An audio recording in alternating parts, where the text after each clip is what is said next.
Puji nama Tuhan, pada kesempatan hari ini kita akan ibadah FK.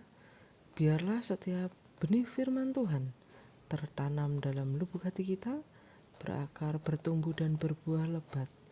Dan biarlah dengan kerendahan hati kita mau melakukan kebenaran firman Tuhan.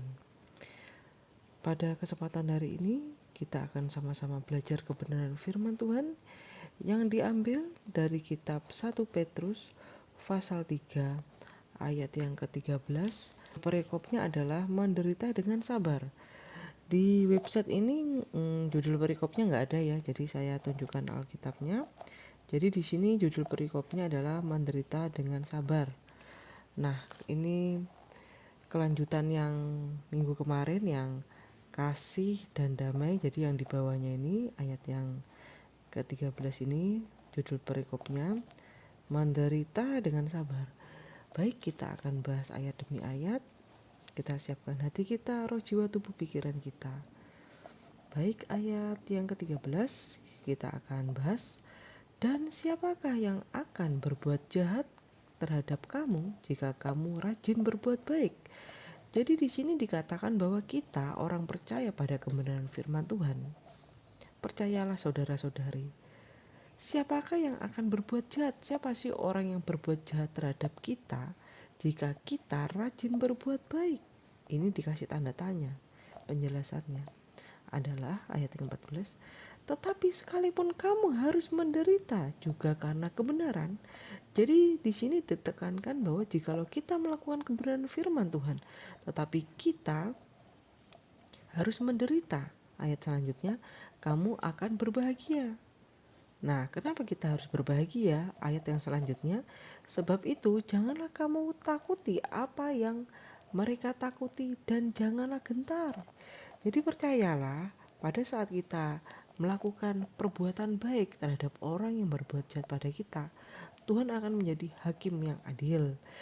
Kita menabur kebaikan, tidak mungkin kita menuai yang namanya keburukan. Walaupun ada orang yang membalas kebaikan kita dengan keburukan, tapi percaya suatu hari kita akan menerima upah kita. Kita akan menerima yang namanya upah kita. Kita menanam kebaikan, Tuhan pasti akan memberikan kebaikan juga di suatu hari nanti. Begitu saudara-saudari ya. Baik, ayat yang ke-15. Tetapi kuduskanlah Kristus di dalam hatimu sebagai Tuhan. Jadi kita harus menguduskan hati kita. Hidup harus benar, tidak boleh berzina, tidak berbuat dosa, iri, serik, dengki, cemburu, egois, emosi. Yang buah-buah kedagingan tidak boleh ada di dalam hati kita. Ayat selanjutnya, tapi ini perintah ya, tetapi kuduskanlah Kristus di dalam hatimu sebagai Tuhan. Di situ ada tanda seru ya, ayat yang ke-15 itu ya. Dan sedialah pada segala waktu untuk memberi pertanggungjawaban kepada tiap-tiap orang yang meminta pertanggungjawaban dari kamu tentang pengharapan yang ada padamu, tetapi haruslah dengan lemah lembut dan hormat. Jadi kita kalau menerangkan sesuatu kepada seseorang, menjelaskan sesuatu, kita harus dengan lemah lembut dan hormat. Kita harus mengasihi ya saudara-saudari ya. Ayat yang ke-16, dan dengan hati nurani yang murni, supaya mereka yang memfitnah kamu karena hidupmu yang saleh dalam Kristus menjadi malu karena fitnahan mereka itu. Jadi jikalau kita hidup benar, di ayat yang ke-16 ini, kita gak usah takut difitnah, kita gak usah takut jahatin orang, karena Tuhan pasti kok akan membela kita dalam kelemahan kita, dalam kebenaran kita. Begitu saudara-saudari ya. Ayat yang ke-17, sebab lebih baik menderita karena berbuat baik jika hal itu dikehendaki Allah.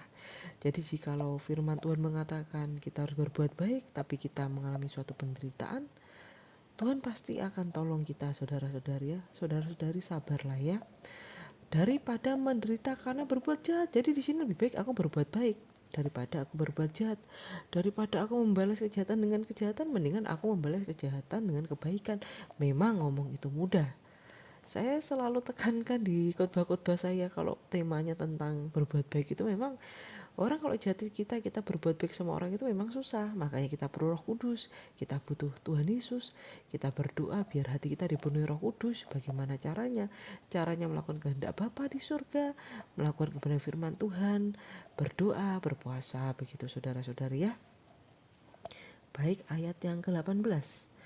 Sebab juga Kristus telah mati sekali untuk segala dosa kita, Ia yang benar untuk orang-orang yang tidak benar, supaya Ia membawa kita kepada Allah. Ia yang telah dibunuh dalam keadaannya sebagai manusia, tetapi yang telah dibangkitkan menurut roh.